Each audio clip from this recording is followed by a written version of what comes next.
for Pitt. And for the Pitt lineup, the big question mark for them in the early going this season has been the left center back position. Tonight it's going to be Sito Sena in a rotation for Jay Vidovic. And that's the position that he came into Pitt to play. It's been about 2 years since he sustained a major injury, so Sena is back at full strength and back in the middle of the defense. A lot of fun matchups out on the pitch tonight. Tons of talent. 19 of the 22 starters from a year ago will be playing tonight as these two teams take a knee in unity to recognize the fight against social justice.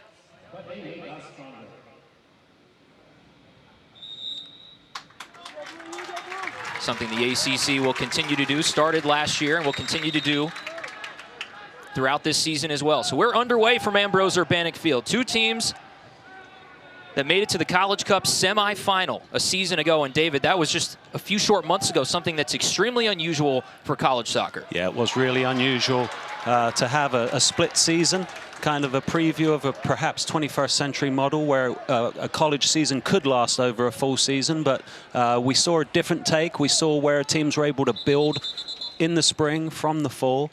And for UNC, I think that helped propel them to maybe an unexpected run to the College Cup, whereas for Pitt, I think that they were a bit more expected to potentially make a run, but Carolina was a bit more of a surprise, and we're going to see how well they are stacked up tonight against this Pitt team that was picked to finish first, while the Tar Heels were picked to finish second in the division this season.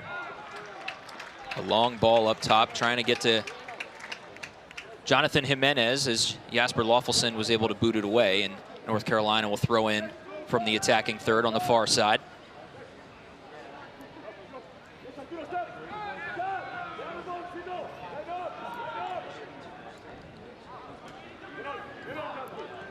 Pitt backing up in their own defensive third here as Pitt's going to get a throw in. And that was Tega Ikoba up top, pressing Loffelson at the back. Ikoba getting the start after scoring a couple goals in his last game. He's a big presence up top. Pitt with a couple compact passes to try and push forward. And player down injured is Jonathan Jimenez. It's definitely going to be tight and physical early. Neither of these teams is going to want to give an inch. And while definitely both teams have immense attacking firepower, you know, it's really going to be about the defenders holding strong and holding off the weapons on each team. And both teams are very similarly matched, I think, and it's really going to be poised for a great matchup tonight. So that was a foul, and there will be a set piece for North Carolina. Ball into the box, booted away. That was Valentin Noel, put his left foot on it as Garvanyan took the kick. Milo Garvanyan, veteran leadership provided by Garvanyan throughout last year and into this one. He's been playing left back for him mostly this season, but he does push up and he supports the attack very well and is dangerous on set pieces. Garvanyan had 2 assists in that NCAA tournament run, excuse me. Both teams are going to be looking to settle in and manage the game, control possession as much as possible, so we'll see how effective they are at doing so. There's Pitt on a run with Loffelson working through the midfield. Mirkovic to Jackson Walty. And Pitt's back line will try to move up high. Sito Sena challenged by Ikoba, Alex Rose. Those two forwards are pressing big time. And I think that's certainly going to be part of UNC's game plan tonight, to press the back line and challenge them and see if they're able to force them into mistakes. Similarly, Pitt will be trying the same thing, especially here on the left-hand side with the rookie Bellini starting his first game. That was a great ball from Sena directly to the foot of Loffelson, who takes the foul. And Pitt with a quick restart. I think one massive storyline for this game, Kevin, is the fact that Pitt's never beaten UNC. You know, they're 0-8 against them in the program history. So I think that's a big carrot for University of Pittsburgh. They've been accomplishing a lot the last couple years, but beating UNC is definitely a feather in their cap that they'll be looking to achieve tonight. Big long ball up to Dexter here. And he challenges hard. As Bellini, they go right at him right away, and Dexter picks up the foul. Perhaps that's a hey, welcome to Ambrose Urbanic Field shot from Alexander Dexter. Well, you know, it's a physical contest. It's going to be physical all night long. I don't think Bellini will shy away from that, but, you know, we see early that he's going to be challenged. He's going to be targeted back there, and I think Bellini's in for a big night. So we'll see if it's a good night or bad night for the young man.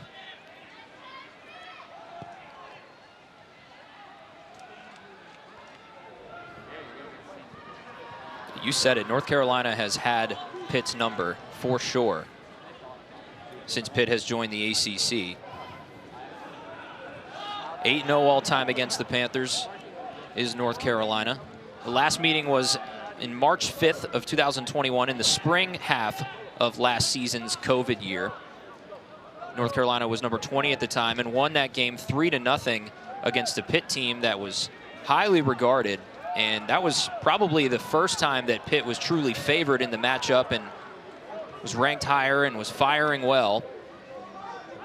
And it just so happened that that served as a springboard for both teams in two different ways. You think about North Carolina, they kind of launched their run to the College Cup after they gained confidence due to accomplishment within that win. And then for Pitt, it kind of was a wake-up call for them and Jay Vidovich to say, hey, what are we doing here and how do we get back on track? Both teams end up in the College Cup, and you can kind of track back to that matchup, David, that started it all for both teams. Yeah, I think you can see how both teams took different paths to the College Cup, but they both got there in the end, and I think that just shows you the dichotomy of the game and how the evolution of a season can go. But, you know, both of these programs are pretty evenly matched, and they're going to be competing at the top of the ACC for a long time. But it's interesting that specific matchup in the spring was so impactful on both programs in different ways, with Pitt taking the humbling loss and Carolina with the big win. Walty takes a foul here. They're going to stop the clock, I believe. They do. And that was Jimenez again. Jimenez has been very active early in this match.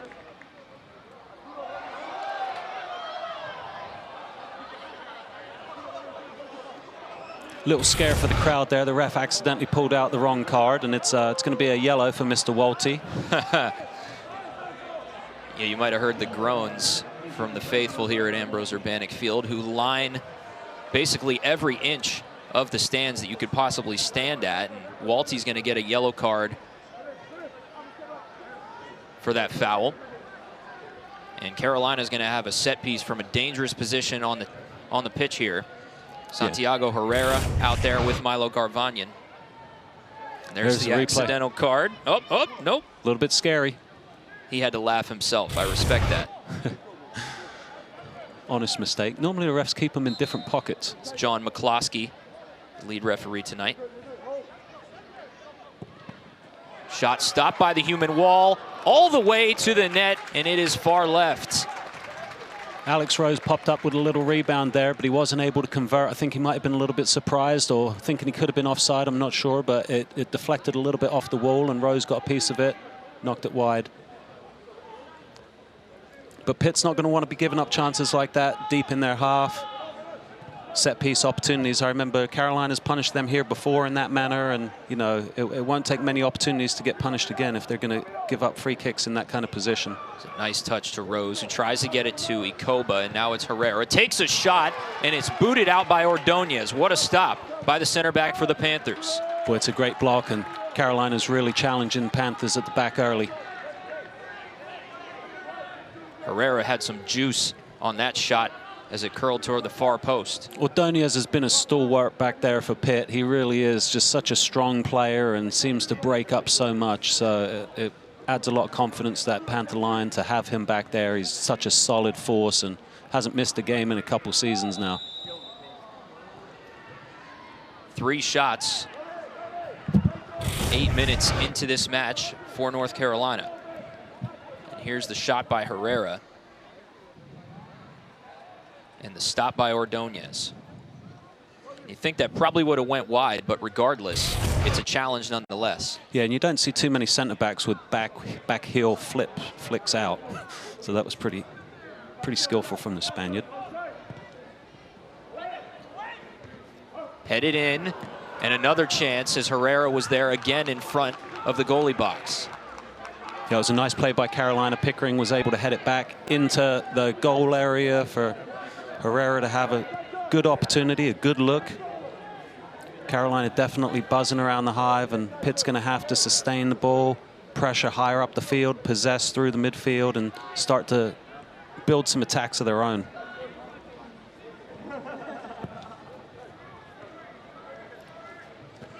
One of the things we talked to Coach Vidovic about was how he intended to have the Panthers control the game, win the central midfield. So we'll be looking at this battle tonight between the Panthers, Walty and Merkovich against Pickering and Shells in the central midfield. There's Jay Vidovic, the 6-time ACC Coach of the Year, reigning Coach of the Year from a season ago. And with that, earned a nice long extension to stay at the University of Pittsburgh until 2025. Coach Vidovic done an amazing job here at Pitt. Exemplary. He's done just an amazing job getting buy-in from the whole institution and building a program. It's been so impressive to watch. We've said it a lot, but always continue to be impressed by Coach Vidovic. Here's a chance for the Panthers. Valentin Noel was able to get up there. And a really, really nice recovery on the backside by Riley Thomas, the sophomore defender. And that's the first time we've seen goalkeeper Smur get a touch on the ball. First time we've seen activity out of Noel, so maybe the Panthers will be stirred into life. Petkovic trying to make something out of nothing, and it's cleared out to midfield for Ikoba, and Sena will handle it from there.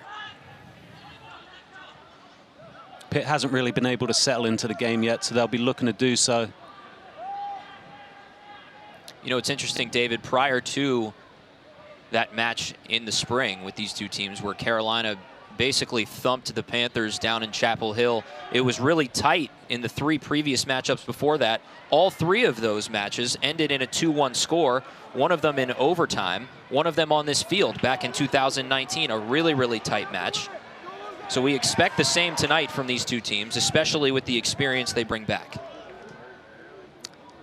So much talent, so much firepower, and both of these teams have just been able to add to their depth. You know, with the COVID situation last year, student athletes being able to get another year of eligibility or not have last year count against them, and so a lot of these teams have been able to return really experienced lineups and complement them with graduate transfers and really talented freshmen. Get Tega Ikoba battling back in the midfield, trying to win possession, and Smur will clear it back.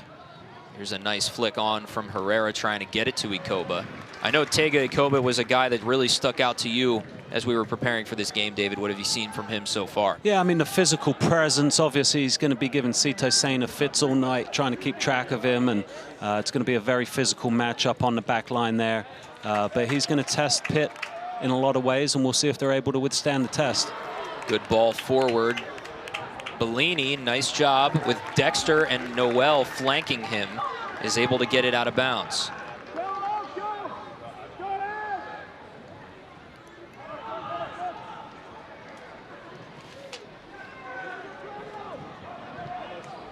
Sena, big cross, long ball here to Lawfulson.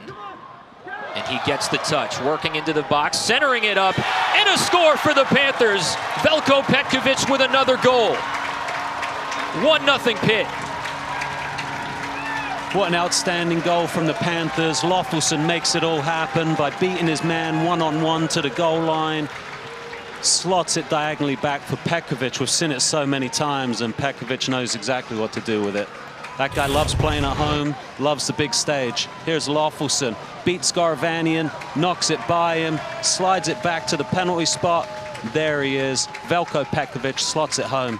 And don't forget the ball from Sena that had set the whole thing up either. That nice diagonal ball releases the fullback to space. And just like that, the Panthers can jump on you. 1-0. 4th goal of the year for Veljko Petkovic to lead the Panthers.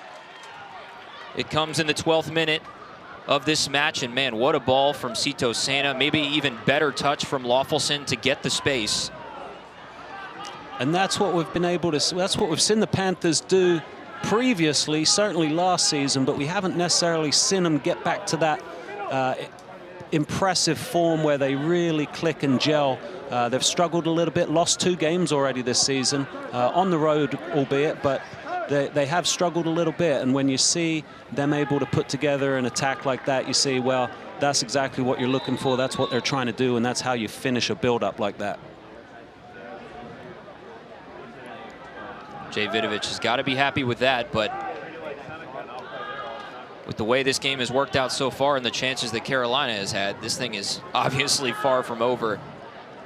And this is one of the things Jay Vidovich actually talked to us about this week, was how does his team rebound from goals being scored, whether it's by his team or the opponent. Can they keep that focus? And in the last 3 games, they haven't been able to do that. So we'll see what happens in the next 5 or 6 minutes after this goal, and whether the Panthers can stay focused and stay strong with their shape and in what they're doing out there. Yeah, and the goal's going to help them be able to impose their will on the game, be able to control the ball a little bit more.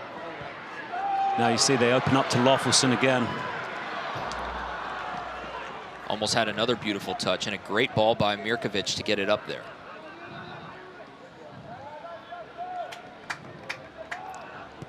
Number 4, North Carolina down 1-0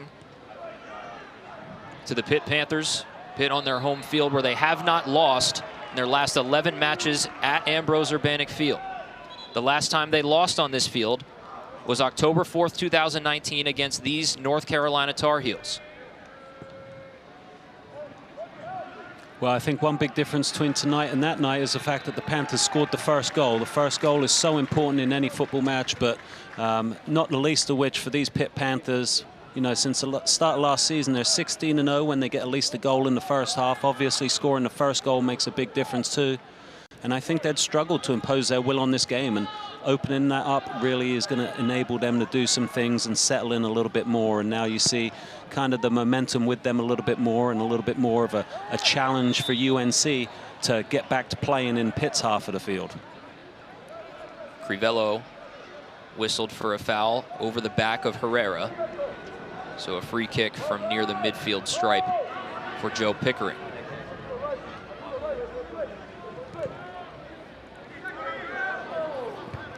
Quality ball, headed out by Ordonez. Now Rodrigo Almeida, who gets the start at right winger for Jay Vidovich and the Panthers tonight.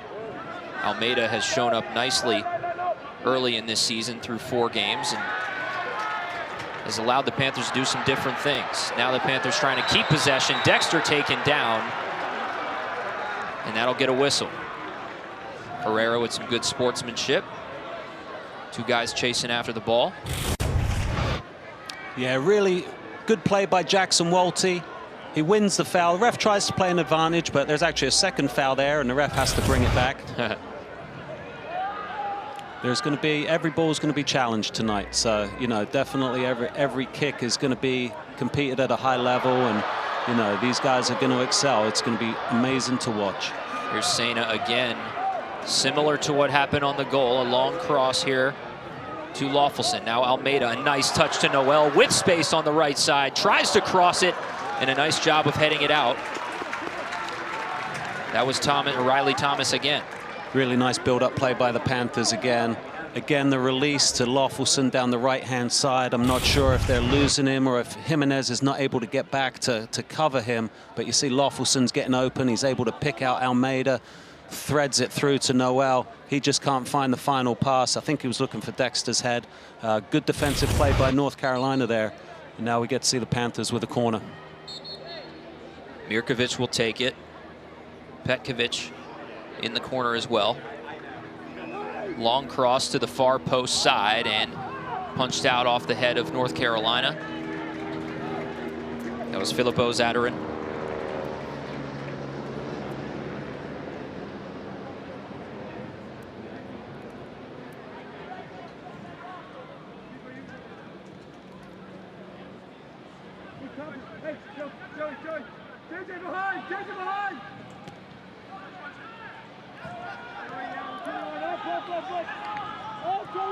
Both of these teams rely so heavily on their center midfields. 2 center mids for each. They really run things. They, you know, work the ball forwards as Walty just did to Loffelson. Loffelson toward Noel again. Just misses the net. Riley Thomas there, and we're going to have a whistle, I believe. No, it'll be a corner kick, so it goes off the foot of Riley Thomas.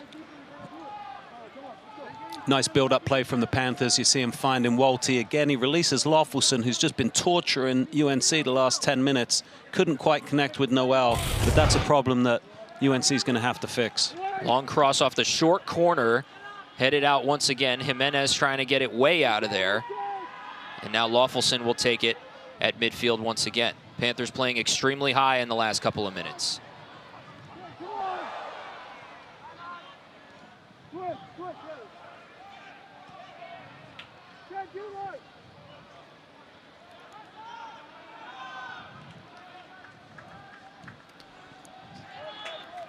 #21, Filip Mirkovic is the other central midfielder for Pitt. He's just a sophomore, but has been around. It seems like he's been around for so long. You know, I'm sorry, he's a junior, but had a great season last year along with the rest of them. Such a calm presence in the middle of the field. Great distribution from him too. Tap back to Smur, and this one didn't go where he wanted it to go, so Petkovic with it again. And Carolina's struggled to sustain that pressure up high, and as a result the Panthers have been able to control more of the middle of the park and create more space and pick out passes, big balls a little bit easier. There you see Mirkovic switching the field.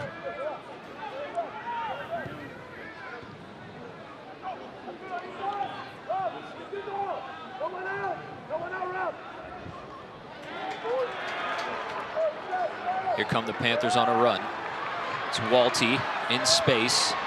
Into the center. Here's Noel. No one in front of him. Can he get it past Smur? No. Petkovic is there with Smur. Now Almeida shoots and scores. Pitt up 2-0. Rodrigo Almeida.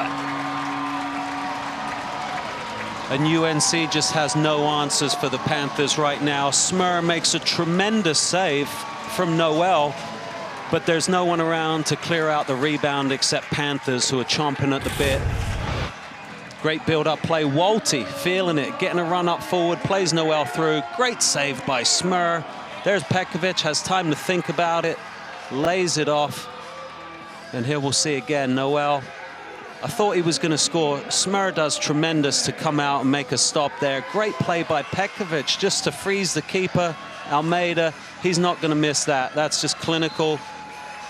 And the Pitt Panthers are really hungry and feeling it right now.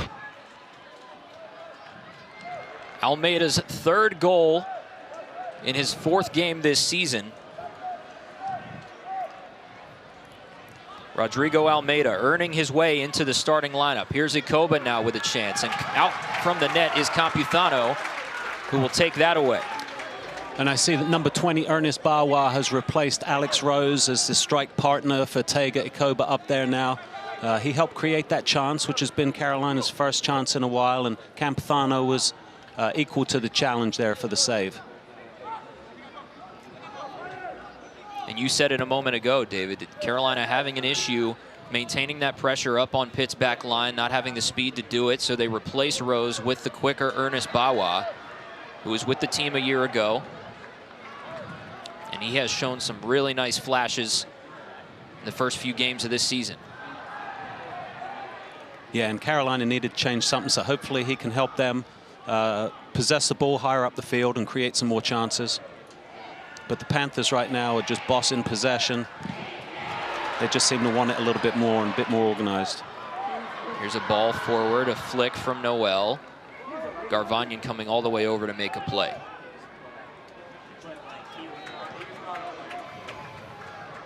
And the Panthers have really been able to settle it down at the back. They love doing this, knocking it about. You see how it spreads out the opposition now when they're in possession. And I see more substitutes looking to jump in on behalf of the North Carolina Tar Heels. So the Tar Heels with their backs against the wall, the number 4 team in the country, led by Carlos Samuano, obviously one of the best college soccer coaches there is. 4 College Cup appearances as a head coach with North Carolina, including last season with the Tar Heels. We had a great conversation with him last night. He was very gracious to spend some time talking with us about his team. Shared the fact that Edwards wasn't going to play at right back tonight, but we didn't know who would replace him, and it has been Bellini. Great job by Petkovic to get it up to Dexter. And now it's headed out by Garvanyan, and that'll be a Pitt corner kick. I think it's they're going to actually say it's out of bounds there, so it'll be a goal kick for Smyr. And there is Carlos Zamwano. 4th active, winningest D1 head coach. 140 wins at North Carolina.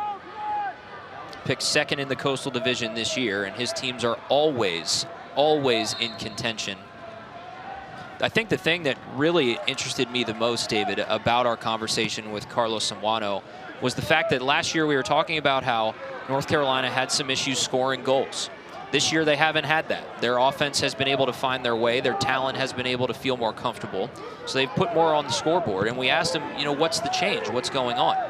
And he was able to say that, hey, I don't just coach one way. I coach toward what my players are. What is their skill set? What does my roster give me?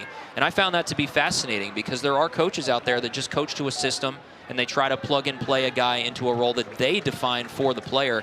Carlos Zamwano doesn't do that. Yeah, it was refreshing to hear that he takes the he said we take the best of who we are that year, and then we want to play the best way for our players. So that was refreshing to hear. He said he didn't want to switch his formation every year, obviously, but he definitely wanted to play a system that fit the players that he had. And it was interesting just talking to him about how they were getting jammed up by Edwards being injured, and he was rethinking some things for this game. So, you know, it'll be interesting to see how their season progresses. Obviously, they got a lot of firepower. We'll see how the rest of this game goes. They need a goal to get him back in this one, and certainly need to keep Pitt off the board for the rest of the game. Yeah, 2-0 is far from over. And to recap that once again, Matt Edwards, the normal right back for North Carolina, the freshman, is out with an injury, took a hard knock in the Davidson game this week, and he was having an MRI yesterday. We don't know what his status is, but it appears that he would be out at least a few weeks, and we'll see what happens and how it progresses. So that is why you see Ken Bellini at the right back position for North Carolina. And Bellini's done pretty well so far. He hasn't been badly exposed. He's done well. He's held his own against Dexter. Here's Ikoba. He has some room on the right side, putting it center for Bawa. A back touch and a shot, and deflected by Almeida. Good build-up play by Carolina. They were definitely buzzing around there. Tega Ikoba with his presence, getting things started. You see him, he's got 3 defenders on him, finds Bawa across there. I thought he was going to get a shot off. Nifty back heel. He's able to find Lucas Del Rosario. Couldn't quite finish it, but does win a corner for Carolina now. Lucas Del Rosario newly onto the pitch. Here's Bawa with a corner.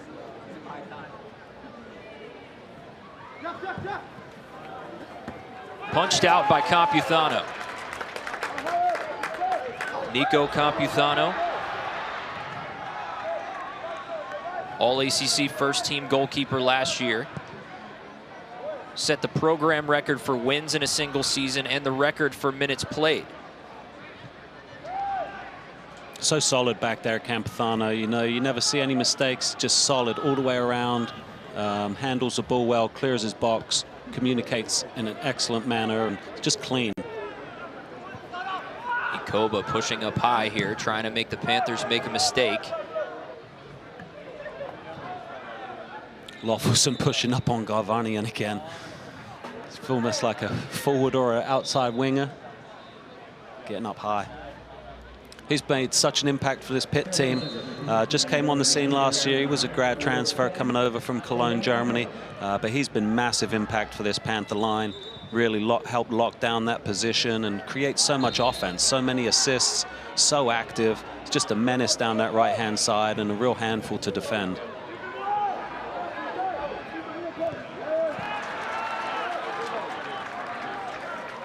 That was Cameron Fisher. Way deep right. Here's the ball with him again. Challenged by Crivello. Number 17 in blue is Fisher.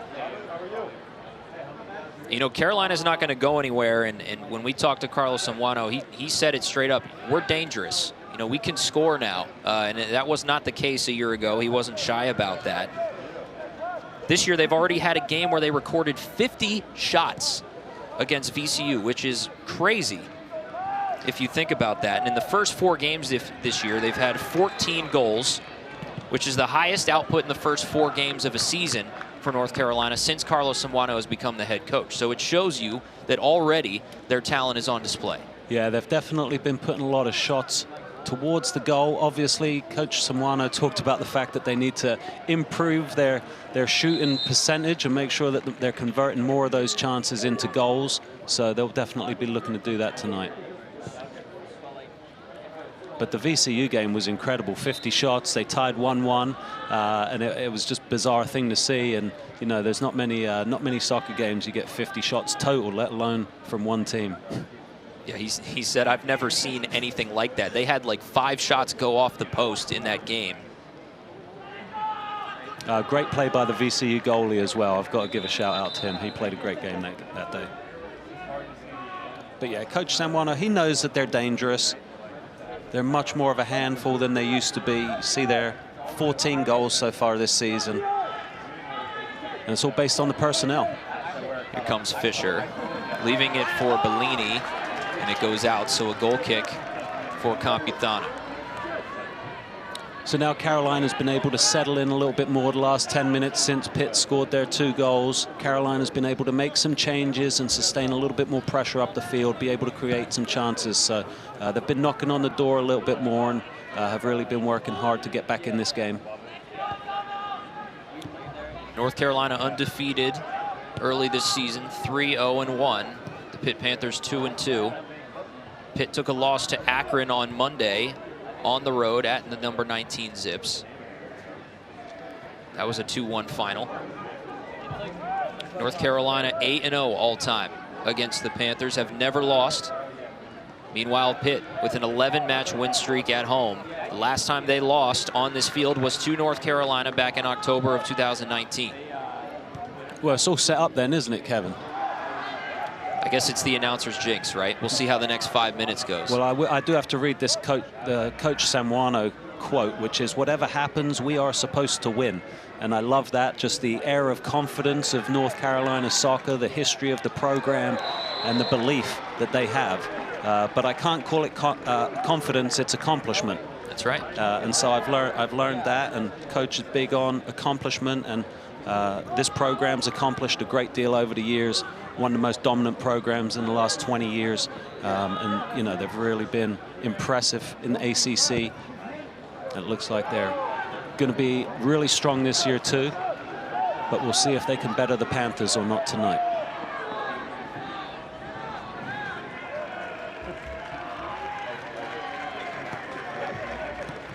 Pitt up 2-0. First goal in the 12th minute by Veljko Petkovic on a beautiful play up from the back from Sito Santa to Jasper Loffelson and into the back of the net off the foot of Petkovic for his 4th goal. Leads the Panthers. And then Rodrigo Almeida got into one in the 20th minute for his 3rd goal. Loffelson trying to draw a foul. He's still down. The Panthers play on. I think he might have just got caught in the eye with a flying arm of some kind. Looked accidental, of course. Seems he'll be okay. I did see Garrett Wintermeyer's come on up top for Carolina, number 39.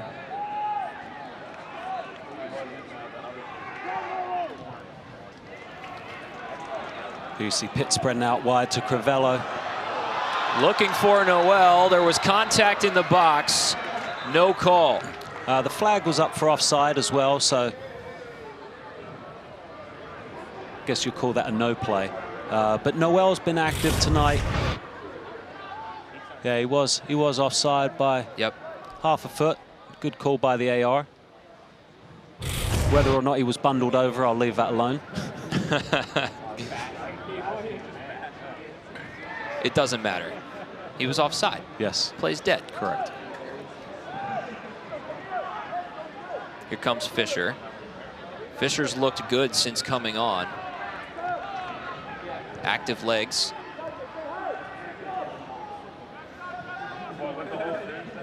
Nice stop by Dexter to take it away and maintain possession as well.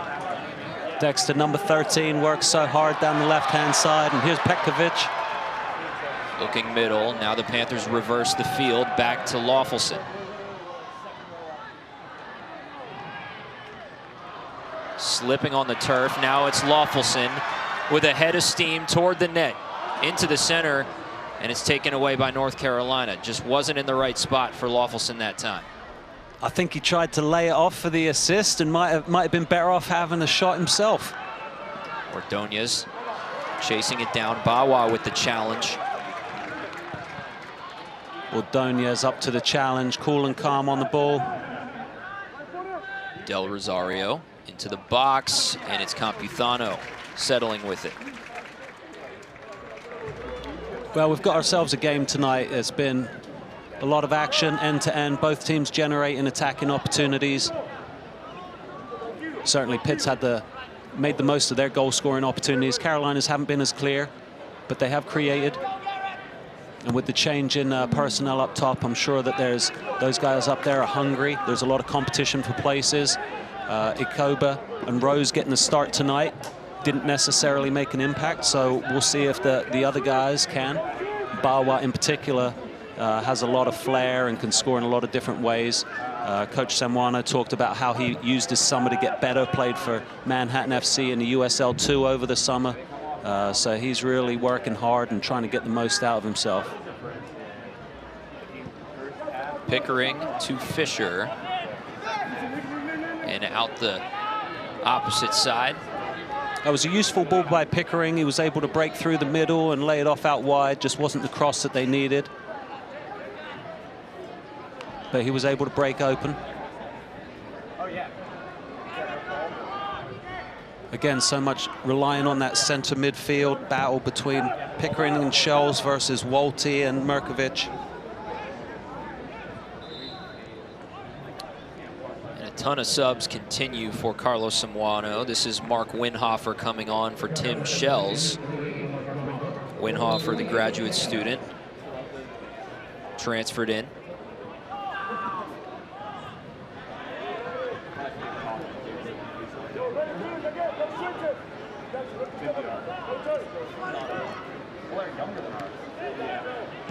Thanks for being with us tonight in a wonderful ACC opener for both of these teams. Number 4 versus number 15. Kevin Wheeler and David Day with you tonight at Ambrose Urbanic Field on the ACC Network.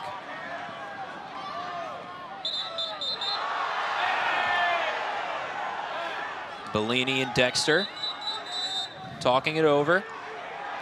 Now Pickering wants to get involved, and the referee's going to blow this dead. He's going to have a chat. Subs coming on in the meantime. Del Rosario will leave, and Chris Sullivan will come on.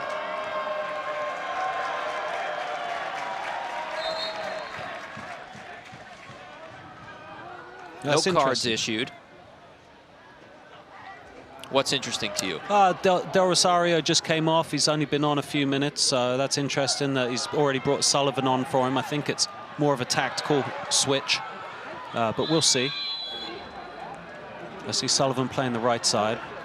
Maybe it's just to be able to enable Fisher on the left, but now Riley's down. That's 15, Riley Thomas. Looks like he took a knock. Thomas, the sophomore out of Atlanta, came from the United Football Academy. Dexter's been busy creating chances. Thomas goes hard on Petkovic and looks like he took a bit of the worst of it. Somebody just got it cleated there or something. Shin on shin, I think. Right under the shin pad.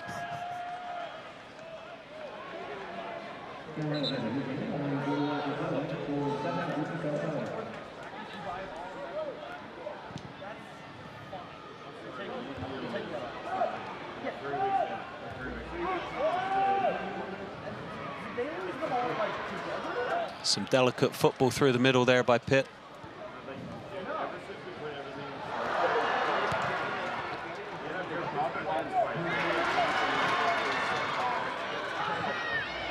Looking forward. Here's Almeida, splitting defenders, tries to put it over Smur, and what a goal from Rodrigo Almeida. A beauty. Panthers up 3-0 on the number 4 Tar Heels. Have a night, Rodrigo Almeida. Have a night, my man. What a great touch. What an absolutely beautiful finish. He had that measured. Noel picks him out. I thought he was going to get in a running race. It comes off Zataran's foot. I thought he was going to lay it off, but he just lofts it over. Smur. That is beautiful. So delicate. Great touch. Knew exactly what he was doing. That's a brilliant goal.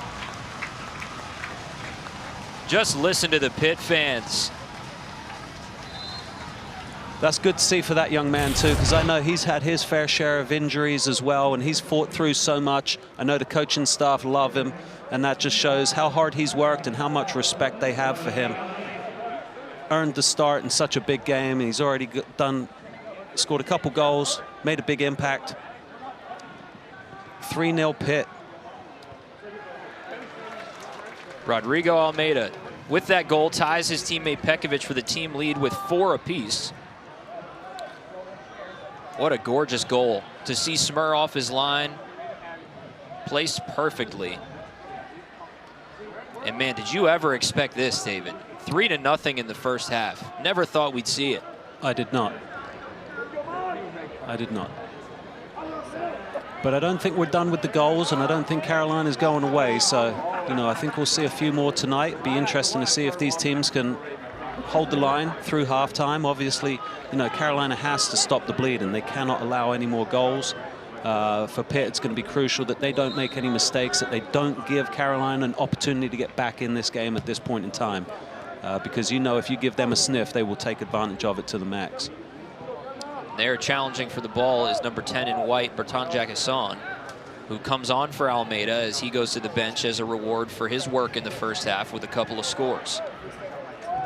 Yeah, and look out for Jacquesson as well, because he's equally as dangerous down the right-hand side, and he can do damage as well. So Pitt is really making sweet music right now, I believe. A jazz quartet, perhaps. Yes, yes, yes.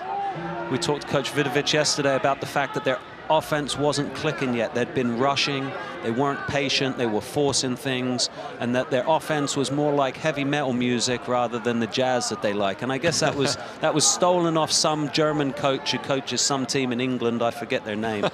But this looks more like the jazz that Coach Vidovic is wanting. So he'll be enjoying this, but also not looking past Carolina in any way, and he'll be expecting his team to finish the job tonight. There's your scoring summary. Petkovic, Almeida, Almeida. And we saw Almeida score a beauty against Lehigh last week, and you can see he's really in a rich vein of form, and you can also see how that is it flows over to the other players, and it's really helps grow in everyone. Shot from Sullivan. There's Campuzano. Had trouble with it for a moment as Wintermeyer approached, but he does come up with it.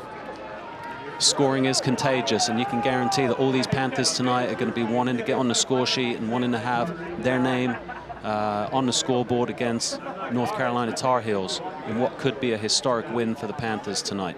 It is nice to see Rodrigo Almeida making such an impact early in this season, because he's always been a Coach Vidovic favorite and always thought he had a ton of potential to make a real impact on this team. But Almeida has struggled with injuries for the better part of 2 years, and it's never really been the same one. It seems like he's taken different knocks here and there that have kept him out. It's made it hard for him to develop any sort of consistency in the lineup, but he seems to have found his way in this early season. Yeah, that's really what it's all about. You know, if you're a coach, if you're a player, if you're associated with any team, to see that journey for that young man, to be able to overcome, to be able to have accomplishment is really impressive. And for him to be able to make such an impact in a big game tonight is really going to mean a lot to him and propel him to greater things. Sano with the takeaway. Sano's done well this first half as well. Risen to the challenge, hasn't started in a while, but he was ready tonight.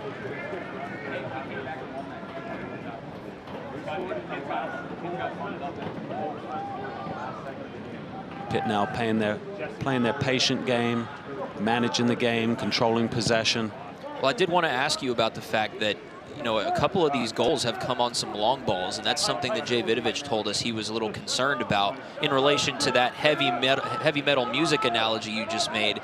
In the rushing, he felt like everyone was trying to make the big play at all times in the last couple of games. So when he says jazz quartet, he wants smaller, compact passes, but tonight it seems both of those things are working for them.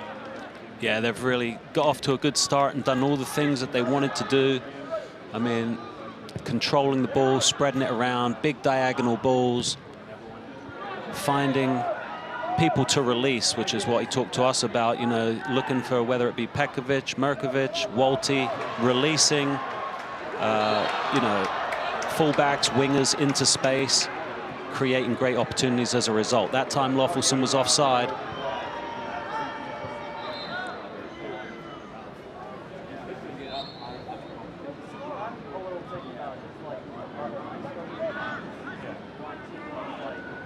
Here's Sawa now.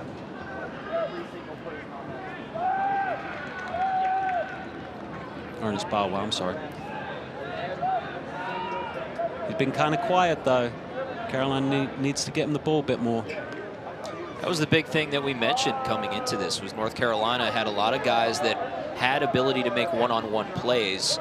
They just haven't been able to connect the same type of offensive efficiency and passing through the midfield that Pitt has been able to handle in this first half. Yeah, I think after about the first 10 minutes, Pitt was able to really start disrupting North Carolina, and you know, they were able to break the press and play higher up the field, and Carolina's been disjointed since, not really able to create the way that they would want or build those fluid attacks.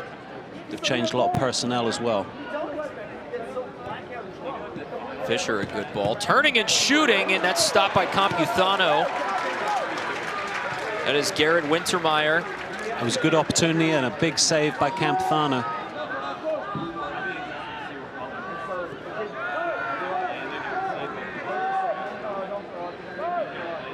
I think the guy, you know, regardless of the goals in Almeida and Petkovic, the guy that's been most impressive for Pitt in this first half to me, David, has been Jasper Loffelson. Yeah, he's been so active down that right-hand side. Here you see that chance again. Windhoff, a nice turn. Campuzano's up to the challenge, and there just wasn't quite anyone crashing in to get that rebound, but there was an opportunity. Yeah, Loffelson's had a great first half. He's just tormented that left side of the Carolina back. Garvanian has been really tested by him, and Garvanian's a good player, you know, but when he didn't seem to be getting a lot of help from the left side, whether it was Herrera or Jimenez, they were trying so hard to get forward that they weren't able to cover the threat of Loffelson on the back end, and they paid the price. Loffelson assisted on the Veljko Petkovic goal to start things for the Panthers in the 12th minute. Last season had 9 assists, and that alone was 4th in Division I. He was a Mac Hermann semifinalist, so it's not exactly a surprise that Loffelson is having a major impact on this game. Also the ACC Defensive Player of the Year. The accolades just stacking up for a lot of these Panthers in an individual fashion. Yeah, he's just a great player, got great engine on him, up and down the field, plays with an intensity that is hard to match for any player, and obviously is very efficient and is able to do a lot of things, but more than anything else, just create space and give opportunity to have that through ball released and create opportunities for the attacking players to get on the end of. Like we saw on the goal he created, he was able to get past Galvanian and lay it off. He had 9 assists last season, and already in 5 games this year, he's got 4 of them.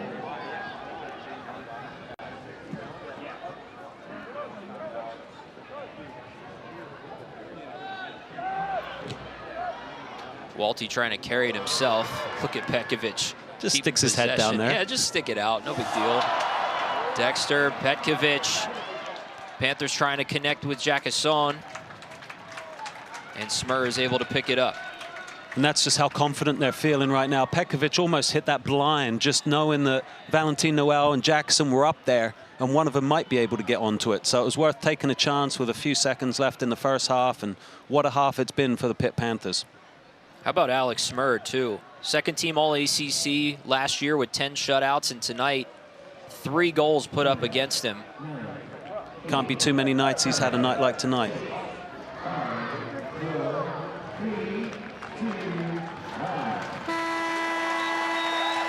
That takes us to half. The Pitt Panthers inflicting their will on their home field, where they have not lost in their last 11 matches on this pitch, making Alex Smurf feel it through the first half. Now, you cannot give him as much space, so it'll be interesting to see how Carolina takes the challenge of this second half, how they plan to stop the Panther offense. Can they press higher? Can they possess more? Can they get back into this game? North Carolina so far this year, 3 20-shot games or more out of the 4 they've played. They were outscoring opponents coming into tonight 14-1. And the tables have turned big time on the Tar Heels. Yeah, we knew it was going to be a different type of game tonight, and it certainly has been. Pitt making the most of their opportunities. Carolina struggling to really create clear-cut goal-scoring opportunities, and when they have, Campazano's been up to the task.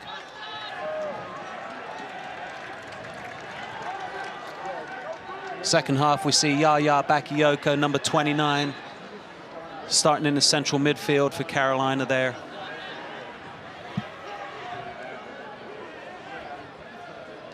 Cameron Fisher also starting the second half after not starting the game.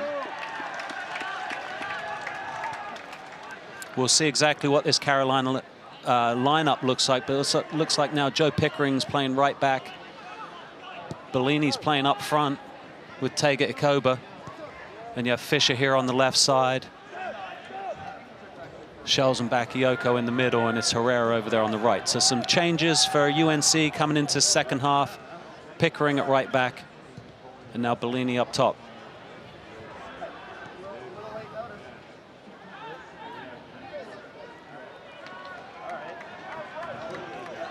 Yeah, when we came into this, David, I think we thought that Pitt would probably start to try and exploit North Carolina's right back, whoever it was going to be, with the absence of Matt Edwards, and they've actually gone the other way and tried to attack Milo Garvanyan.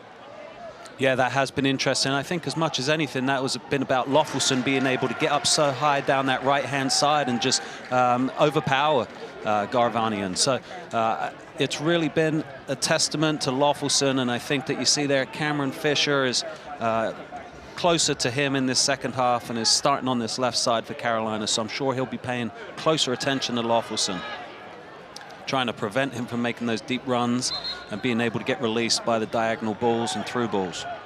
It also allows Rodrigo Almeida to play more central with Jasper Loffelson moving up so high on the wing. When you get Almeida in front of the net, as we've seen tonight already, he rarely squanders an opportunity.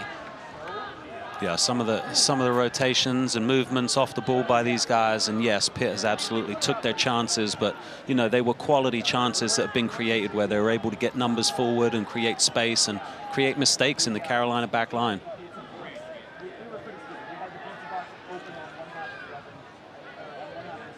I know Pitt will be looking to manage this second half effectively. Here's a ball up, trying to get it to Dexter. He does win the foot race. Pass Pickering, centered for Noel, and another for Pitt. And that's just too easy for the Panthers. Dexter just burned Joe Pickering over on the left-hand side and was able to just slide it over for Noel. The Tar Heels have no answer for the Panther attack tonight. Valentin Noel gets himself back on the score sheet, his second of the year. The Mac Herman finalist from a year ago. Yeah, and you felt like tonight might be the night Noel got himself going, and that's just the type of opportunity he is not going to miss. Dexter just blazing down the left-hand side, and you know exactly where it's going to go. It's going to the penalty spot.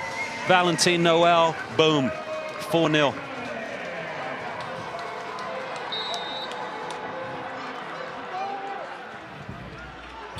An absolute beatdown so far, and a clinic offensively by Pitt. Yeah, we've not seen this before in terms of Carolina. There's a shot over the crossbar. Campuzano had to dive for it. That was Herrera. Carolina's really up against it now. We've not seen this before. And now how do they respond? How do they stop the bleeding? How do they stop this Pitt offense right now? And Pitt is gelling, and they are picking apart whatever holes Carolina has back there. So Joe Pickering gets slotted in at right back where the hole is, and this time Dexter does exploit that. Dexter with his 19th career assist.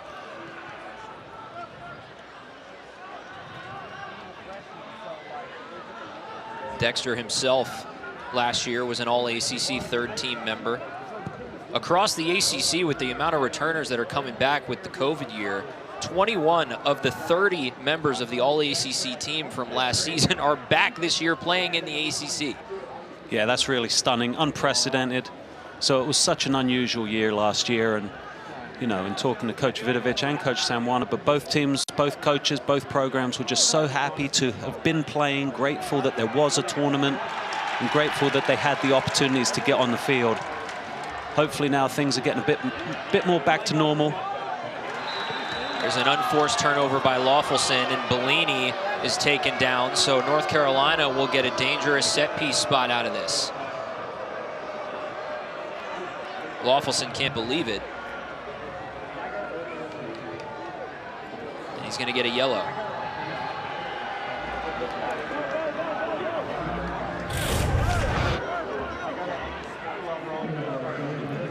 Lawfulson trying to make something happen. Ends up getting his pocket picked, and when he recovers, maybe a foul, tough yellow card, but he felt he won the ball. And here's an opportunity. We saw Herrera take it last time. Garvanian's also over the ball.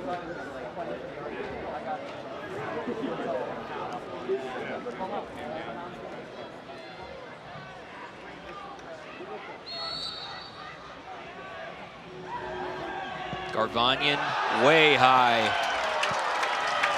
and he doesn't like that. He immediately kind of waved his foot in the air again, not happy with that attempt. Hey, we could all see this is not a good night for North Carolina soccer right now. But these guys aren't afraid of hard work, and they're going to learn from this, and they're going to get better from this. So, you know, there's no doubt that they'll take lessons from tonight. Pitt certainly feeling the sting from being defeated 3-0 down there last year, and I think that they're certainly enjoying the position that they're in right now, and probably going to look to do some more damage if they can. Yeah, it's interesting to see what they're going to do. You know, do you keep the foot on the gas pedal here? What do you do? When do you start to pull guys? Well, you have to play your game. Pitt has never beaten North Carolina. Panthers trying to keep their 11-match win streak at home alive. So another yellow card from the ref, and you can see now this is getting chippy. So hopefully we don't see anything too silly as this game progresses. Neither team's going to want to get anyone red carded or thrown out. You see there, Coach Samwana, let's calm it down. Okay, the result is bad enough. Let's not inflict more pain on ourselves or get guys suspended for the next game. Or get somebody hurt. Correct.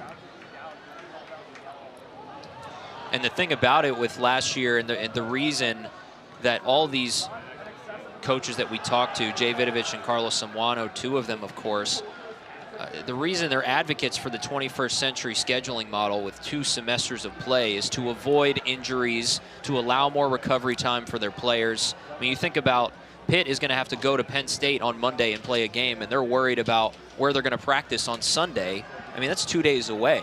Last year, they were playing 1 game every single week, which gave you a lot of time. If somebody gets hurt in this game and they have to miss a couple weeks, they could miss 5 games, whereas last year they only missed 2. Yeah, I think last year certainly worked in some teams' favors, particularly these ACC teams that were able to get. That's whistled offside as Bellini trickled over the line. ACC was able to get a fall and a spring season in last year. So many teams weren't able to play at all. Many only played in the spring.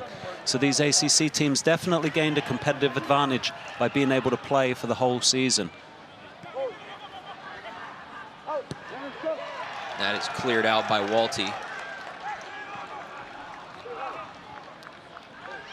I think it's going to be really important for Carolina to build some positives from this game, see if they can find some footing offensively, see if they can create some goal-scoring opportunities, get themselves on the board.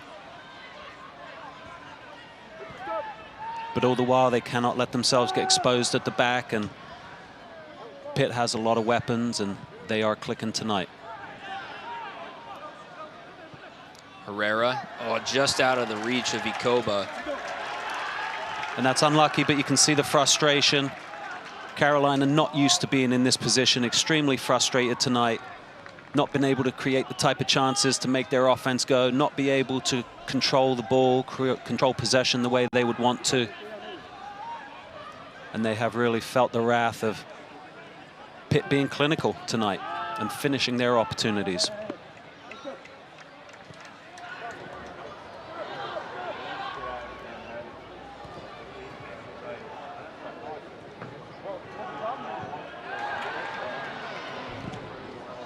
It was Coach Samuano that was talking to us about how last season was really the ideal scenario for them being able to have a fall, bring in new players, and be able to, you know, train people and come back in the spring to build off what they'd accomplished in the fall. And he said that he didn't think that they would have made a run in the national tournament or got to the College Cup if they had not have had that spring season as well. So they were able to build as they went, and that format really helped them. So this year, this is going to be a tough first loss, but they're going to have plenty of time to recover from it.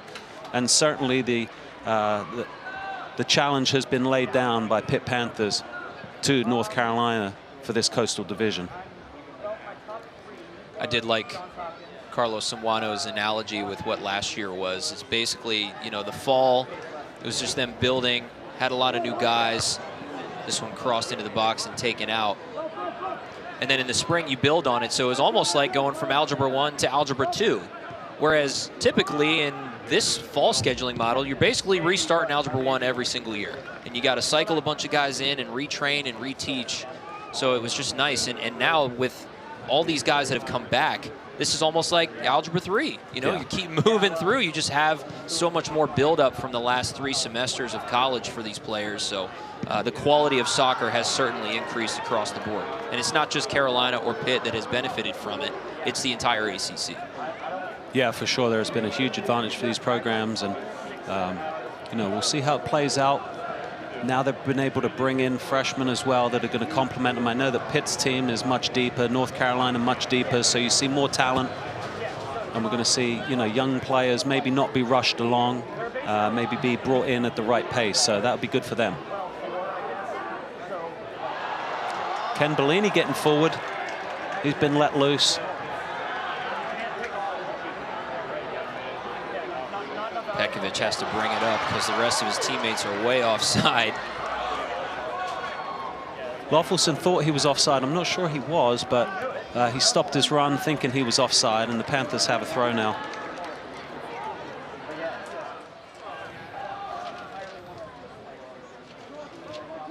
I'll tell you one thing.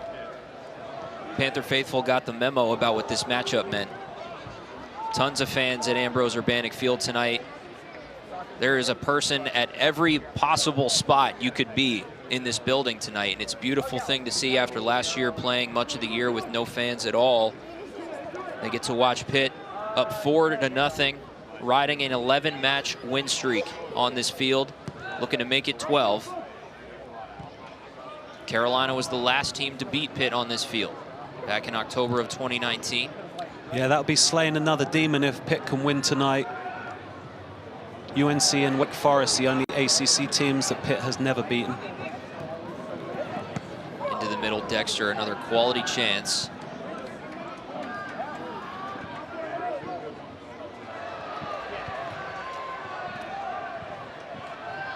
Sito Sain has done really well at the back for Pitt tonight.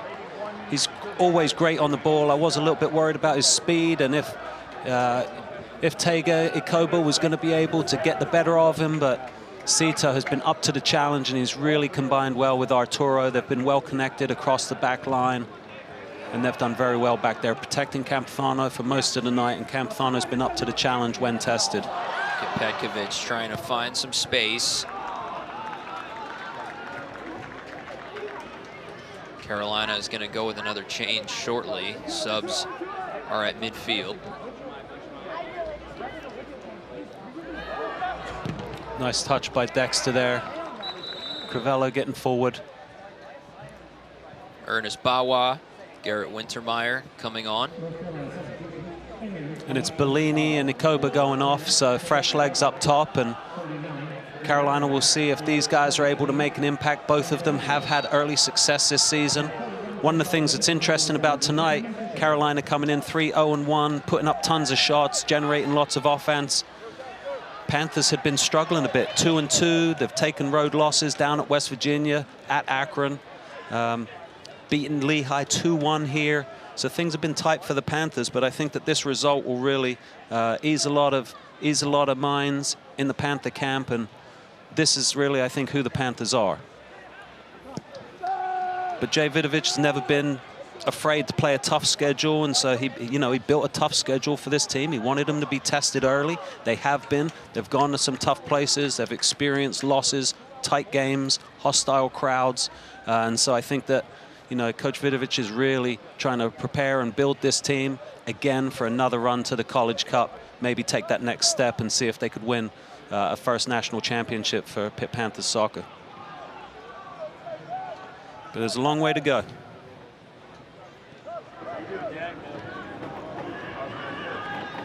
Carolina with a build here. Cameron Fisher dancing with it. Will take a shot, and it's deflected by, I believe it was Ordonez. Look at Campuzano. 4-0, it doesn't matter. He gets over there anyway. Well, and he recognizes he doesn't want to concede a corner at this point in time. It slows the game down. It gives opportunity to Carolina. And now this way, the ball's at Loffelson's feet, and Pitt's controlling it again. Campuzano, so impressive back there. He's a graduate transfer from University of Portland, had a great career there as well. So he's really done well with this opportunity, and I know Coach Vidovich fully expects him to have a successful professional career after this. Mentioned the fact that he'd trained with Inter Miami over the summertime, so that might be an opportunity for him down the road, and we'll see how he does. Ball in, and there is Campuzano.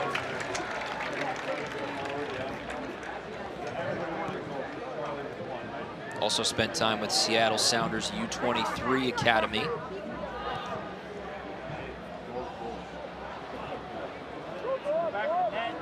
But he really came into this Pitt program, and again, you talk about a guy that got an extra year, so he got to play 2 years here, and that's been really a huge advantage, and he's, just been stellar for the Panthers since he took over. Carolina still not able to connect with their forwards tonight. At the time looking for Bawa, and Sena was there.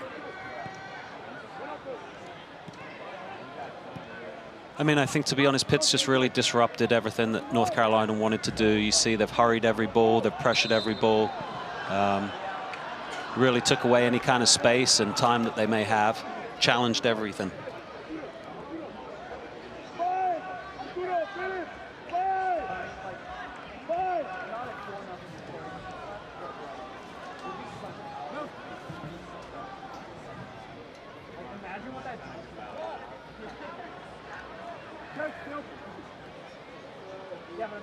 Carolina with 9 shots to Pitt's 6. Only 3 corners combined between the two teams. Bawa is over the ball, as well as Bakayoko. Bawa into the arms of Campuzano, and he wants to slow it down.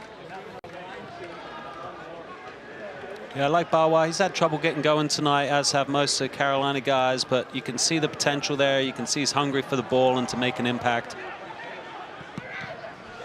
Deflected the shot by Wintermeyer.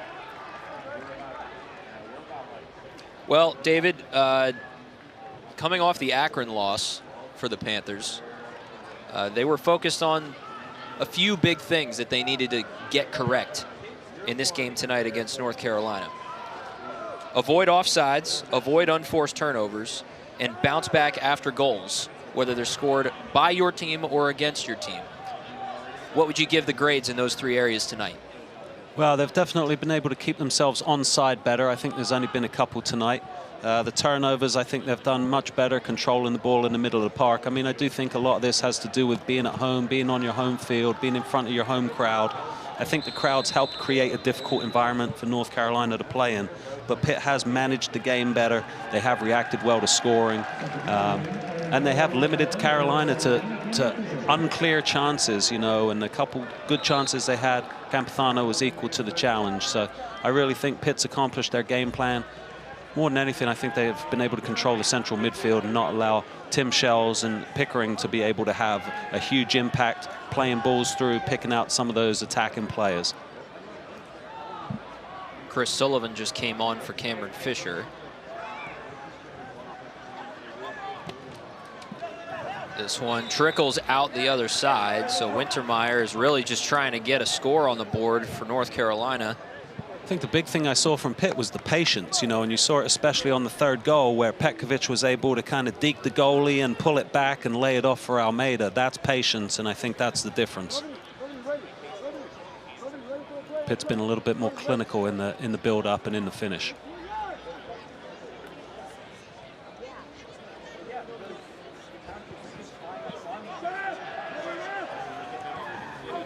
Corner comes out deep, and it comes back to the midfield.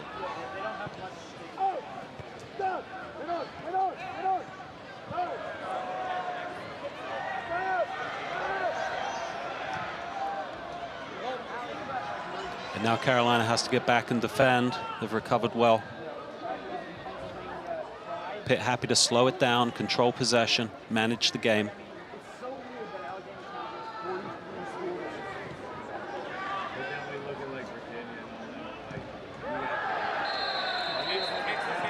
So David, you mentioned the patience of the Panther offense tonight. It's been on display really all over the park, but this goal was a big one. Yeah, specifically this moment here, you know, Petkovic, he has to make a quick decision there, pulls it back, dekes the goalie, lays it off for Almeida. That's a little bit of patience. He could have rushed it himself. He could have rushed a shot, bad shot, out of position. They don't score there. They don't have the second goal, but they do, and they did. So you see there an opportunity or an example of where patience paid off for them, and they just took maybe another breath or another second to wait for things to develop. Same thing on the third goal effectively with Almeida, you know, having that's a patient finish to be able to, you know, just chip the goalie like that when maybe your temptation is to blast it or hit one. So that was patient too.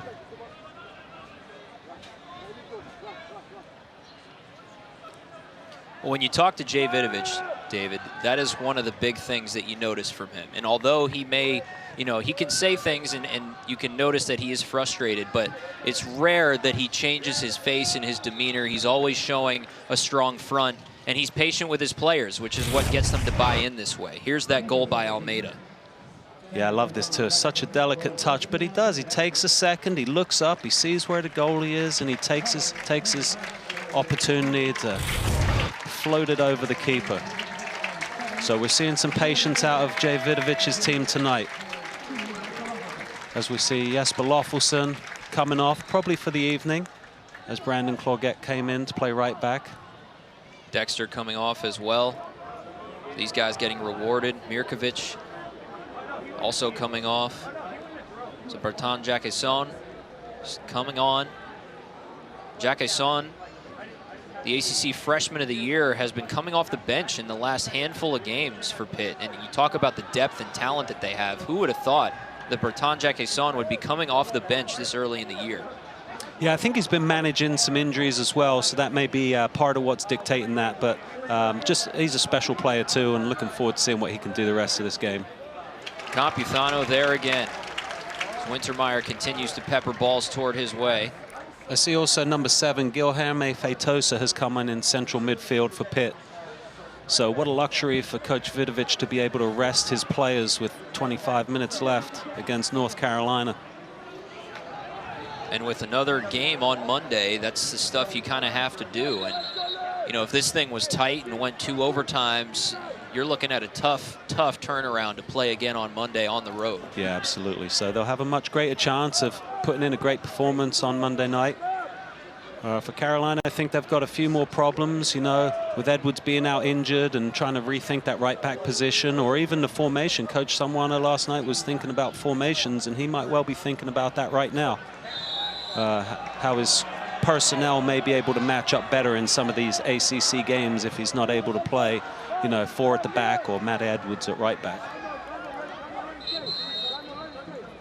Referee stopping the clock again.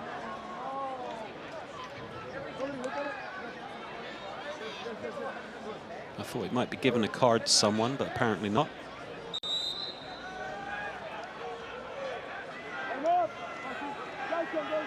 Bawa into the box. It trickles through. And an easy gather again by Nico Campuzano. Herrera kind of got a knee on it there.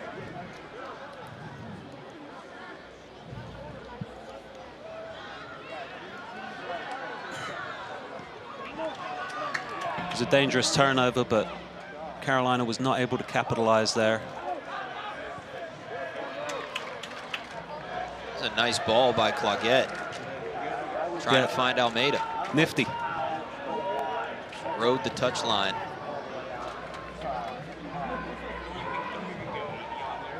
Yeah, Pitt just looks so much more comfortable here. You know, I know some of the road games, they just don't have the same feel, whether it's the hostile environments or the sizes of the field, but they definitely like playing at home. But I think that that's one of the challenges that their schedule has provided, is these tough road games, and Penn State on Monday night will be another tough one. Well, when we asked Jay Vidovich about, the early season struggles, he said, this is nothing new for us. This is what we do. We play the best. We schedule tough in the early season. I mean, 2 years ago, they did it with Indiana early in the season. This year, they had Akron. West Virginia is always a tough match. Penn State. They even went and scrimmaged against Maryland, where they felt like they held their own as well early in August. Yeah, they've definitely been tested. It's nice to see them playing tough teams. Long ball from Sena trying to find Jacquesson, who manages to handle it. The thing I like too, there's no surprise that they're tough games. Going to West Virginia, Akron, and Penn State, they're going to be tough games. Pretty touch trying to find Noel, and there's Smur to clean it up. But Almeida is trying to set up his number 9, Valentin Noel.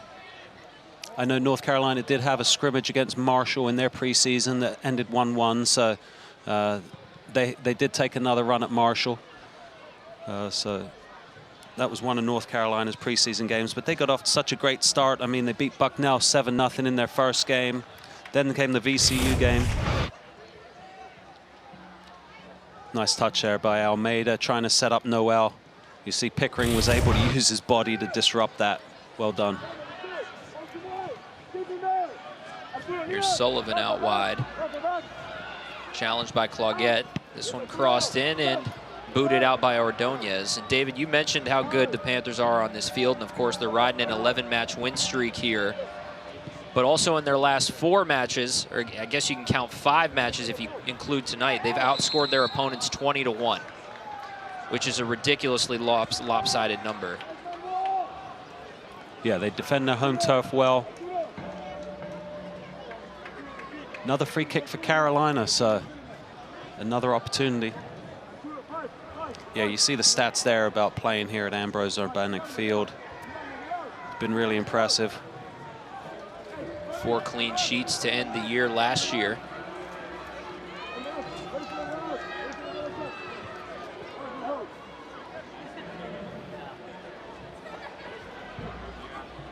Here's another one for you. Pitt has not lost 2 straight matches since 2019. Since the beginning of 2019, Pitt is 12-0 in games following a loss. So they bounce back quick and they correct their mistakes quickly. And we've seen that based off of what they did against Akron on Monday and what they've done tonight.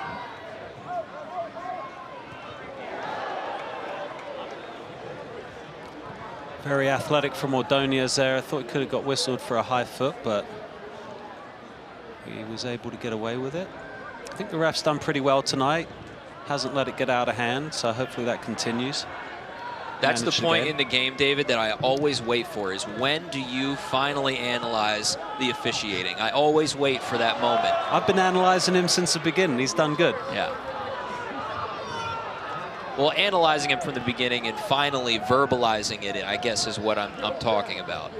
And we get it tonight in the 72nd minute. Walty's got to be careful. He's on a yellow card. You see there, he was thanking the ref. I think the ref probably said something along the lines of, You're lucky I don't give you another yellow for that.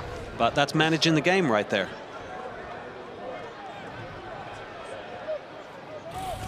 You know, it's not a sending off, so you don't want to give a guy a second yellow for something like that. Good referee. Here's Jackerson now.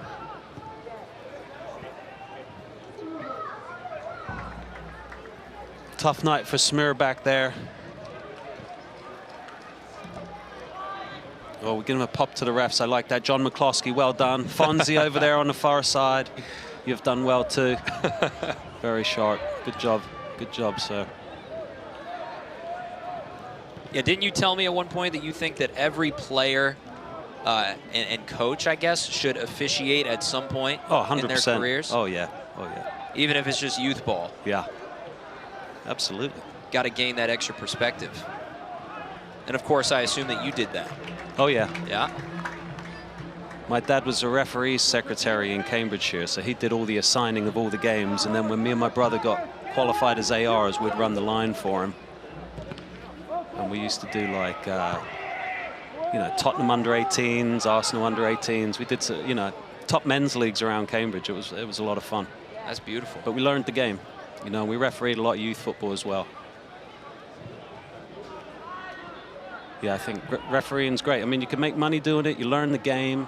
You learn respect for the officials. There's Fonzie. How you doing? He's a well-known local official. Good man.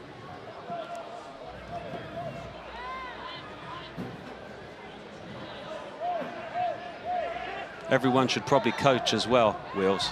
Get a different perspective that way. Yeah, but that doesn't come as easy. No. There's not as many of those out there.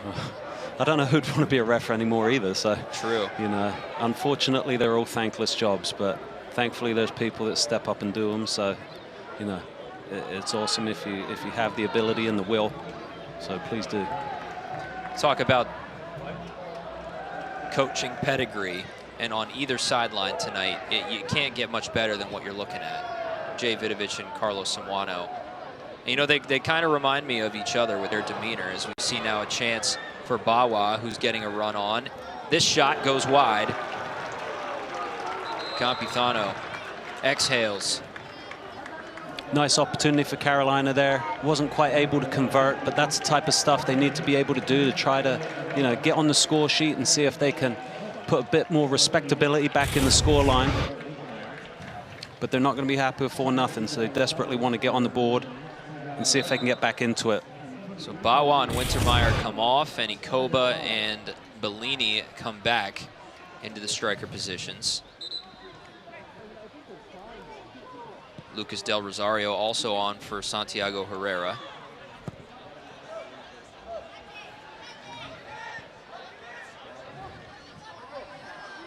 Yeah, in the College Cup, North Carolina, it was an improbable run, honestly, and they were an unseeded team, and I don't know if anybody thought they could get there.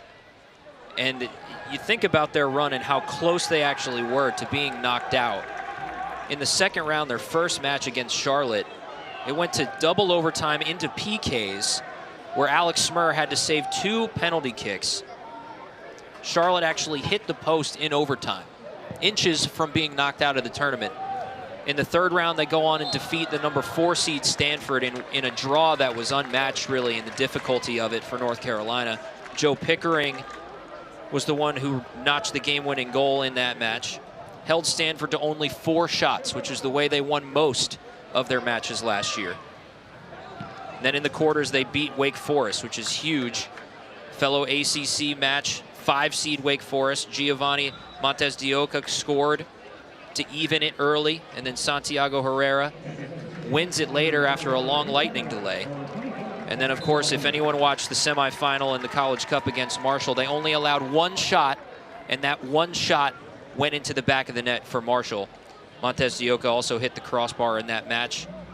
Outshot Marshall 11-1 and really controlled the match from start to finish, but they did not get the big score when they needed it. What an amazing run it was, and how close they could have been to being in a national championship. Pitt with another run. This one stopped by Smir. Jacquesson immediately puts his face in his hands. Wanted to add the 5th one for Pitt tonight. Well, it was a good opportunity for Jackson there. Went for the shot. Keeper was up to the challenge. Nice save.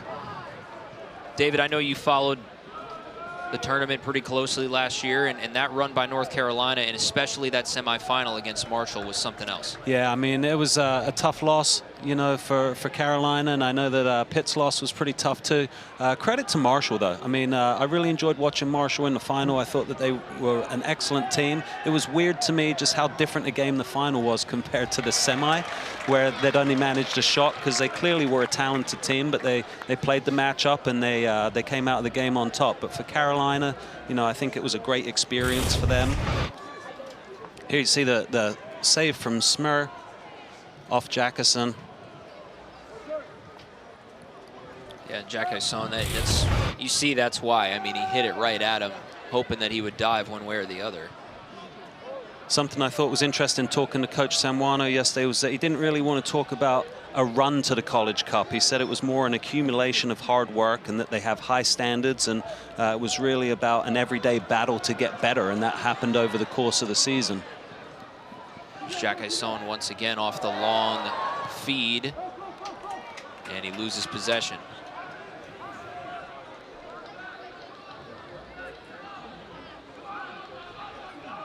So now I see Valentin Noel's dropped into holding center midfield in Jackson Walty's spot, as Jackson Walty has been relieved for the evening.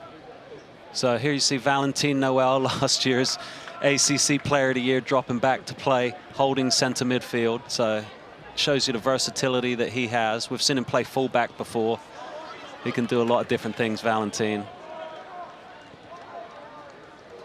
Pitt still in control of the ball, managing the game extremely well. Luke Peperak has also come on to play in Valentin Noel's usual 9 spot up top.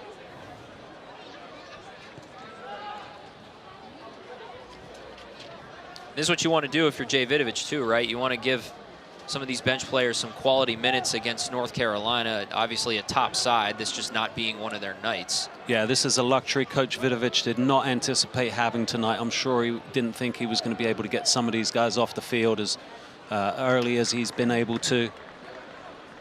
But he has been able to utilize his depth, and obviously, you know, his attacking players took care of this match early, and you know, it hasn't really been in much doubt. Carolina's looked for ways to get back into it. They've knocked on the door, but they haven't really created enough clear-cut chances to be able to make an impact. And Pitt's really been able to dictate the tempo and hold on to the ball and possess and manage the game the way they want to.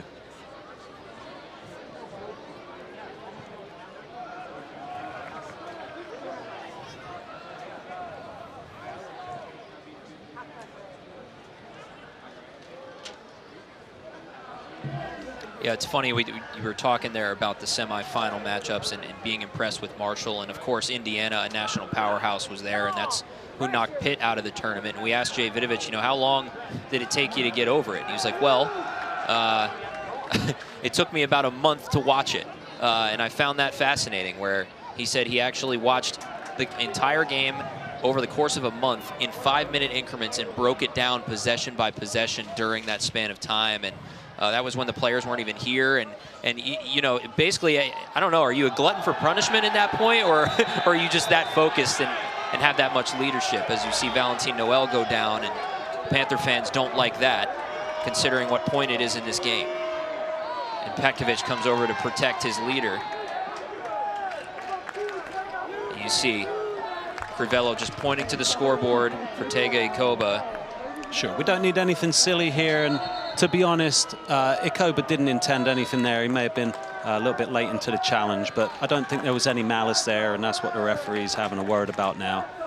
Carolina themselves were the victim of a reckless challenge to lose Matt Edwards, so I'm sure that they're not looking to go out and do that to anyone. It's just sometimes, you know, they are coming together. Noel's stretching for the ball. It is a little bit reckless, but it's not malice. Ikoba gets a yellow card out of it. Something I thought was interesting talking to, looks like Petkovic gets a yellow for probably something he said, I would imagine. Something interesting Coach Semwano was talking about was the fact that after the College Cup ended, after the semi-final loss, he talked about the fact that everyone sort of leaves and goes home for the summer very quickly, so you don't necessarily have the opportunity to bring closure to the season or really reflect on what happened. And so, you know, he was excited to get his team back and reformulate them, but it was sort of like you're starting again every season, and that's tough.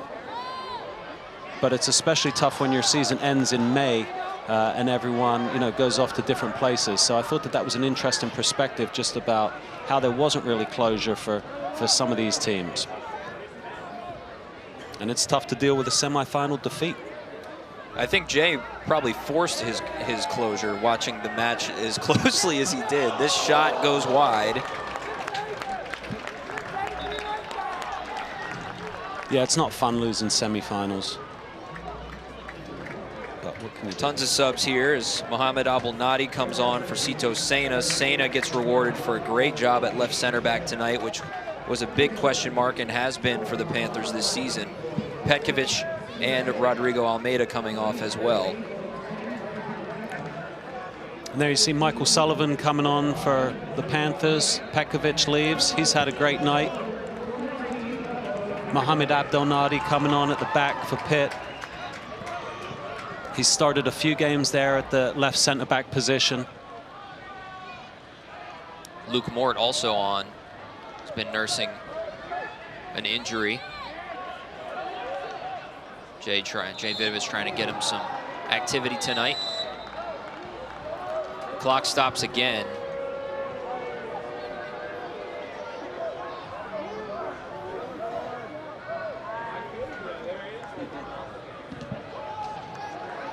I mean, at this point, David, does the clock need to be stopped at every single, every challenge and every foul? I would say no. If we don't want to get people hurt and get yellow card accumulations, then probably just let the clock run. Yeah, I don't think that's how it works. But I don't know anything. So.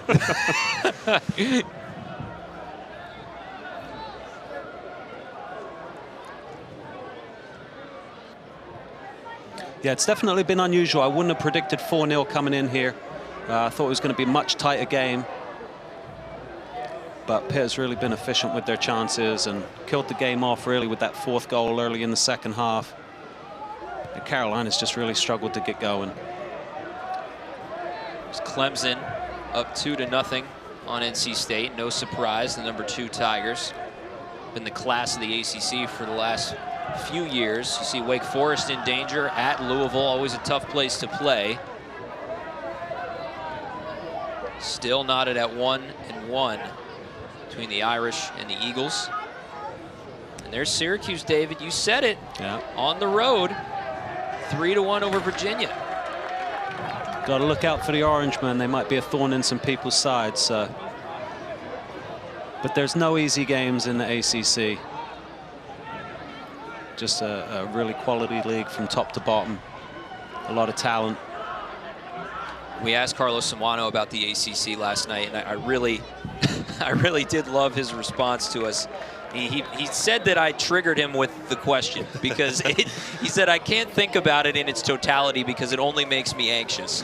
And when you think about the amount of talent that has returned on all of these squads, as you look at the 6 teams ranked in the United Soccer Coaches top 25, yeah, I think it would make me not sleep at night either sometimes.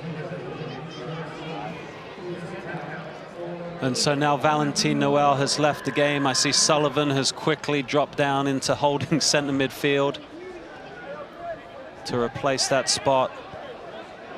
At this point, there's some fine experience being gained. Who'd have thought some of these young guys would get on the field against Carolina tonight, but here they are.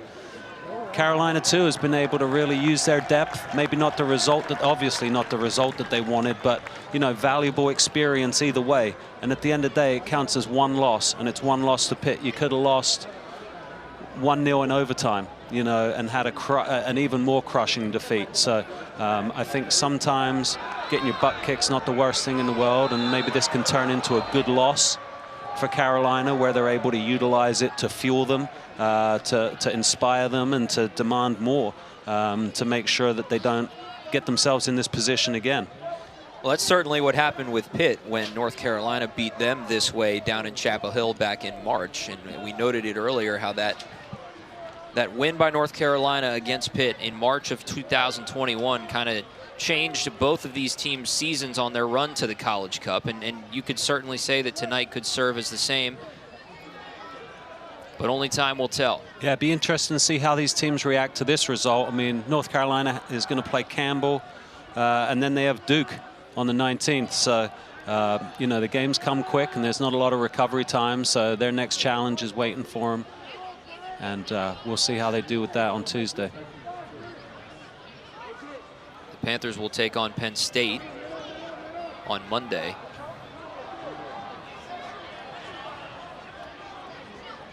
There you see Bakayoko winning the ball. He's impressed Coach Samwano. We thought we might get a look at him tonight. He's done pretty well out there. Yeah, it's a barrage of games coming up for the Panthers. At Penn State on Monday, at Wake Forest next Friday, and then 8 days later at Clemson, as this shot is turned away by Nico Campuzano again. Campuzano with a fantastic game tonight.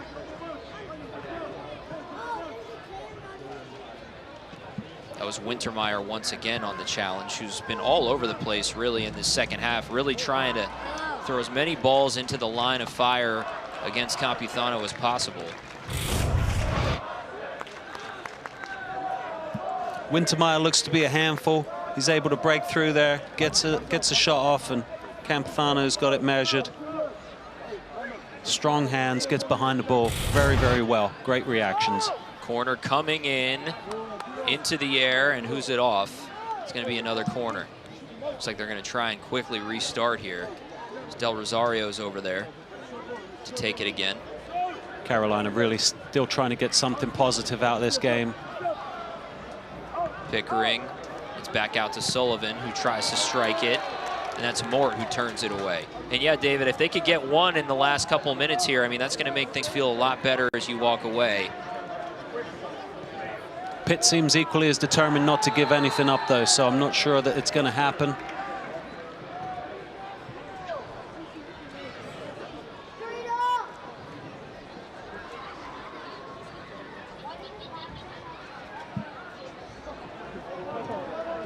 I think big thing for Pitt tonight, they didn't make any mistakes. You know, they really have been solid, played a clean game. That face by Ernest Bawa is about how North Carolina has felt since the 10th minute of this ball game. Here's Mort out wide. Panthers want more.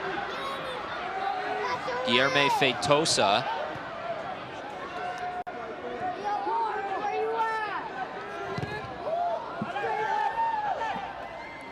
And there's Smur.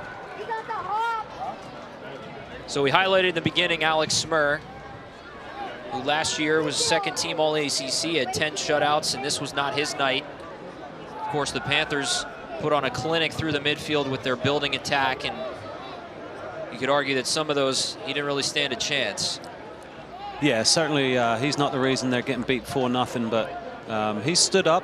You know, he's actually made some big saves and, you know, helped it not be worse.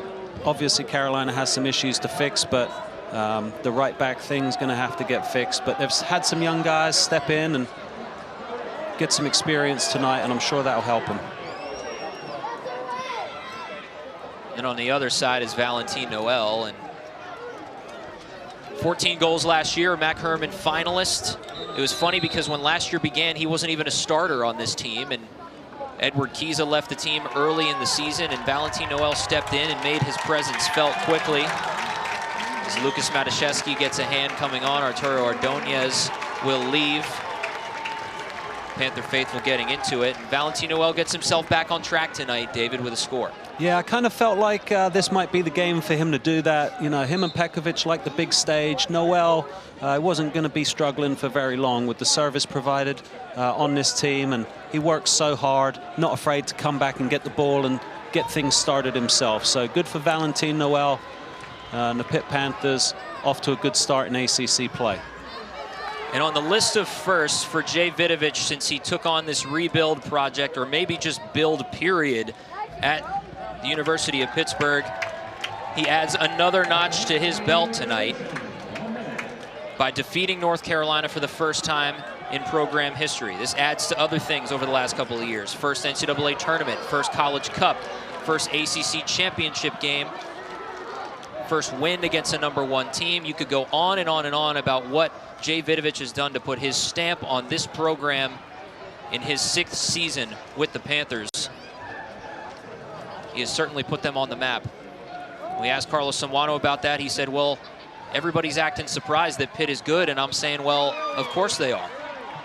Yeah, he felt it was inevitable, but, you know, this is a big win for Pitt tonight, 4-0 over North Carolina, and, you know, it really does set them up as the #1 team in the Coastal and reinforces the fact that this Pitt soccer program's here to stay.